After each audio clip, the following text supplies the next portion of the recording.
자, 이명박 친이계의 도덕 타락, 홍준표 자한당의 부도덕성, 도덕적 권위를 상실한 비상 먹은 비상 국민의 원로들, 양심 없는 비열한 자한당 계열 농객들. 자, 이 자들을 여기서부터 이제 깔 겁니다. 제가 왜 도덕이란 단어를 저렇게 많이 넣냐면요. 이 비상 원로들하고 이 자한당 농객들 있죠. 정규재, 김진, 복고일, 그 다음에 원로들, 보수 원로들. 얘네들은 입만 벌리면 도덕 떠들어요. 도덕성도 없는 인간들이 도덕 떠들어요. 맨 거짓말 해놓고, 선동해놓고, 그거 자기들이 잘못했다고 고백도 안 하면서 도덕을 떠들어요. 제가 그래서 오늘 제대로 한번 자유한국당을 아주 역사적으로, 정치적으로, 탈탈탈 제가 아주 그냥 까버리겠습니다. 그래서 자유한국당을 찍어야 된다. 2번을. 그래도 홍준표 자유한국당이 보수당이다. 자유한국당을 비판하는 것은 보수우파 분열이다. 이딴 소리들 삼가하시기 바랍니다. 앞으로는요. 제 얘기 듣고도 계속 그런 얘기 한다면은 그 분들은 좀 심각한 겁니다. 자, 시작합니다. 자, 2007년에 이명박이 우리 박근혜 대통령님하고 대통령 경선을 할 때, 대통령 후보 경선을 할 때 이명박이 불공정 경선한 것은 이 세상이 다 아는 사실이죠. 그래서 맨 아랫줄에 보시면요. 불공정한 경선이었어요. 그래서 정당제도 자체를 무너뜨리는 겁니다. 이미 이때 이명박이가 불공정 경선을 하면서 이 새누리당, 한나라당, 자유한국당 이 뼈대가 그냥 무너진 겁니다. 저때요. 2007년에. 이명박 이 새끼가 불공정 경선을 하면서 여론 조작의 원조예요. 이명박이가 사실은 말이죠. 지금 드루킹 김동원과 얘네들은 이명박이 2007년도에 저거 보고 배운 겁니다. 지금. 자, 여론 조작의 원조 이명박이 2007년 경선에 어땠냐? 대의원 20%, 당원 30%, 이건 순수하게 당원입니다. 국민 참여 이거는 당원 아니에요. 여론조사 이것도 당원 아닙니다. 자, 이렇게 했는데 박근혜 대통령님은 대의원과 당원에서 압도적으로 우세했었습니다.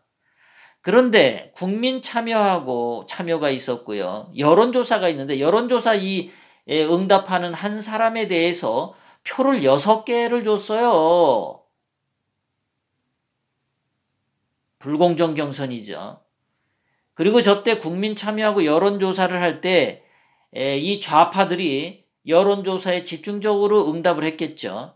그리고 여론조사 전화 돌리는 애가 좌파 쪽에다가 전화를 더 많이 했겠죠. 박근혜 대통령님을 싫어하고 박근혜 대통령님이 되기를 진짜 싫어하는 사람들은 역으로 이명박을 지지했겠죠. 전화를 그딴 식으로 돌렸겠죠. 그때 전화 여론조사를 실시한 게 누구냐 하면은 이명박의 멘토 최시중이었어요.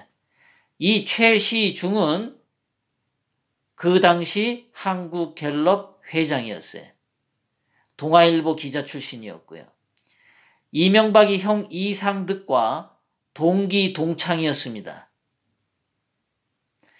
이 당시 여론조사를 할 때 바로 저 20%, 여론조사 20%에서 이명박에 대한 엄청난 지지표가 나와서 뒤집어졌어요. 자, 2007년 경선 여론조작 원조 이명박은 말이죠. 이런 경선 규정은 처음부터 잘못된 것이었어요. 정당제도의 기본 이념에 어긋나는 것이었어요. 여론조작의 성격이 매우 강한 것이었고, 거기 나와 있죠. 이거 기사에서 가져온 겁니다. 그 여론조사기구 회사 한국갤럽이었습니다. 거기에 얼마나 많은 돈을 뿌리느냐에 따라서 그 여론조사 기구가 편을 들어줄 수 있다라는 이야기죠. 그런데 아시다시피 우리 박근혜 대통령님은 돈을 뿌리지 않는 분입니다.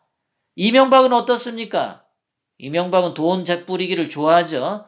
돈 먹기 좋아하고 뿌리기 좋아하는 자죠. 2007년 여론 조작의 원조는 이명박, 최시중입니다.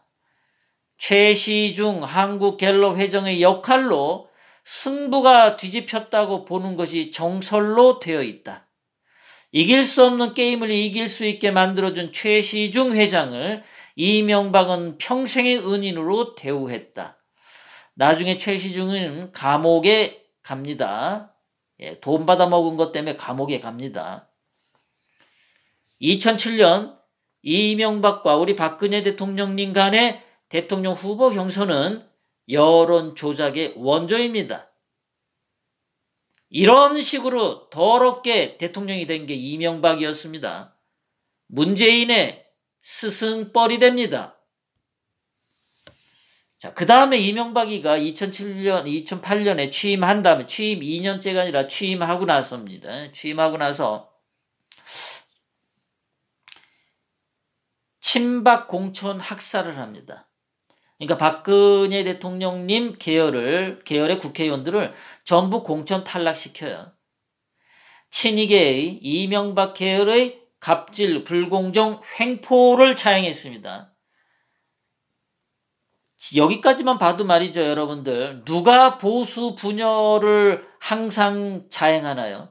누가 보수를 이런 식으로 늘 핍박하고 보수의 등 뒤에 칼을 꽂고 보수를 배신하나요?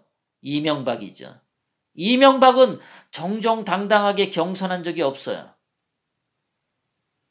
여론 조작을 통해서 대통령이 되었고, 대통령이 되자마자 또 친박계 같은 당 이 보수 우파 박근혜 대통령님 계열의 국회의원들을 공천 탈락 학살시킵니다. 보수 분열의 칼질은 항상 이명박이가 먼저 했습니다. 자, 2008년에 이명박이가 박근혜 대표를 제거하기 위해서 공천 학살을 한 거고요. 권력을 사유화했습니다. 그 한나라당이라고 하는 정당이 공식적으로 토의와 합리적 어떤 의사 결정을 통해서 한나라당 당원 당규에 따라서 한나라당이 운영된 것이 아니라 이명박과 그 친이계의 사조직에 의해서 한나라당이 좌지우지 되었던 겁니다. 이 당시에 그 민주적 정당 정치에서 중요했던 것이 상향식 공천이었는데, 이명박 계열은 뭐 자기네가 대통령 되면 상향식 공천 한다라고 뭐 그렇게 얘기를 했던 것 같은데, 막상 정권을 잡자 그런 것은 거들떠도 보지 않았습니다. 하도 정치를 더럽게 해서 혐오 산업을 넘어서 저주 산업으로 정치가 타락해 버렸습니다. 아주 국민들이 정치에 혐오를 느끼게 되게 만든 게 이명박입니다. 보수 우파 유권자들의 가슴에 배신의 대못을 때리고 뒤통수를 갈긴 게 이명박이었습니다. 보수 분열의 원천은 늘 이명박이었습니다. 정권을 잡을 때는 보수 우파를 위해서 하겠다라고 달콤한 말을 하고, 정권을 잡으면 보수 우파 국민들의 배신을 때린 게 이명박과 친이계였습니다. 이런 자들이 그 당시에 누가 그랬냐? 이명박의 이재호, 이방호 이런 자들이죠. 이 자들이 늘 박근혜 대통령님 죽이기를 했죠. 친박계 의원들을 죽이려고 살생부 리스트를 만들어서 박근혜 대통령님 측근들을 다 죽이려고 했던 게 이명박이었습니다. 이재호였습니다. 친이계였습니다. 보수 우파의 분열은 늘 먼저 이명박과 이재호와 친이계 이 작자들이 보수 분열을 먼저 시도했고 항상 보수 우파에게 똥칠을 해댔던 놈들입니다.